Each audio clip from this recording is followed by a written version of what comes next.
The Canary by Catherine Mansfield. Read by Lisa Armitage.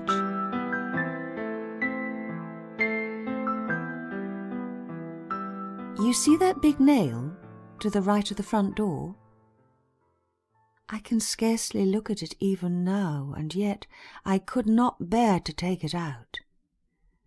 I should like to think it was there always, even after my time. I sometimes hear the next people saying, "There must have been a cage hanging from there." And it comforts me. I feel he is not quite forgotten. You cannot imagine how wonderfully he sang. It was not like the singing of other canaries, and that isn't just my fancy. Often from the window I used to see people stop at the gate to listen, or they would lean over the fence by the mock orange for quite a long time, carried away.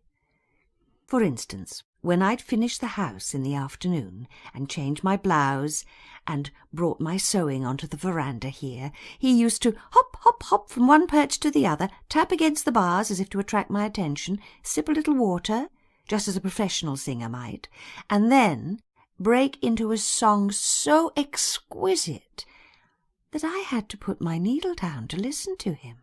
I can't describe it. I wish I could.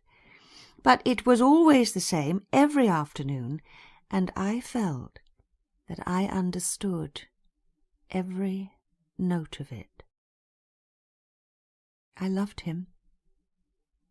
Oh, how I loved him. Perhaps it does not matter so very much what one loves in this world. Of course, there was always my little house and the garden, but for some reason they were never enough. Flowers respond wonderfully, but they don't sympathize. Then I loved the evening star.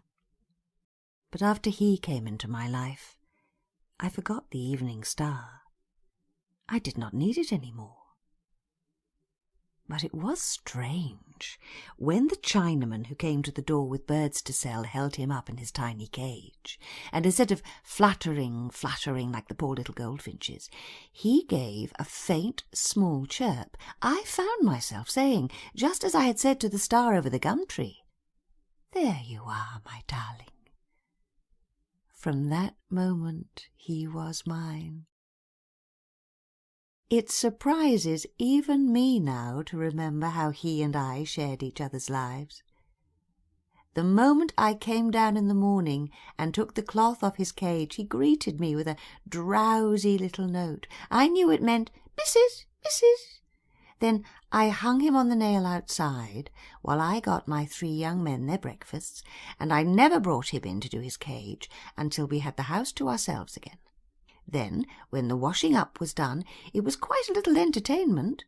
I spread a newspaper over a corner of the table, and when I put the cage on it, he used to beat with his wings despairingly, as if he didn't know what was coming. "You're a regular little actor," I used to scold him. I scraped the tray, dusted it with fresh sand, filled his seed and water tins, tucked a piece of chickweed and half a chilli between the bars, and I am perfectly certain he understood and appreciated every item of this little performance. You see, by nature he was exquisitely neat. There was never a speck on his perch. And you'd only to see him enjoy his bath to realize he had a real small passion for cleanliness. Company, you see. That was what he was. Perfect company. If you have lived alone, you will realize how precious that is. Of course, there were my 3 young men who came in to supper every evening, and sometimes they stayed in the dining room afterwards, reading the paper. But I could not expect them to be interested in the little things that made my day. But I remember feeling so especially thankful that I was not quite alone that evening. I told him after they had gone, I said, "Do you know what they call missus?" And he put his head on one side and looked at me with his little bright eye until I could not help laughing. It seemed to amuse him. Have you kept birds? If you haven't, all this must sound perhaps exaggerated. People have the idea that birds are heartless, cold little creatures, not like dogs or cats. My washerwoman used to say every Monday when she wondered why I didn't keep a nice fox terrier. There's no comfort missing a canary. Untrue. Dreadfully untrue. I remember one night I had a very awful dream. Even after I'd woken up, I could not get over it. So I put on my dressing gown and came down to the kitchen for a glass of water. It was a winter night and raining hard. I suppose I was half asleep still, but through the kitchen window that hadn't a blind, it seemed to me the dark was staring in, spying.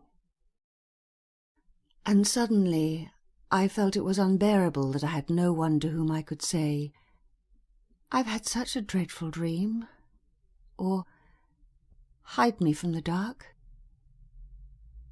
I even covered my face for a minute, and then there came a little "Sweet, sweet, sweet, sweet," said the darling little fellow again, softly, as much as to say, "I'm here, missus, I'm here." That was so beautifully comforting that I nearly cried. And now he's gone. I shall never have another bird, another pet of any kind. How could I? When I found him lying on his back with his eye dim and his claws wrung, when I realized that never again should I hear my darling sing, something seemed to die in me.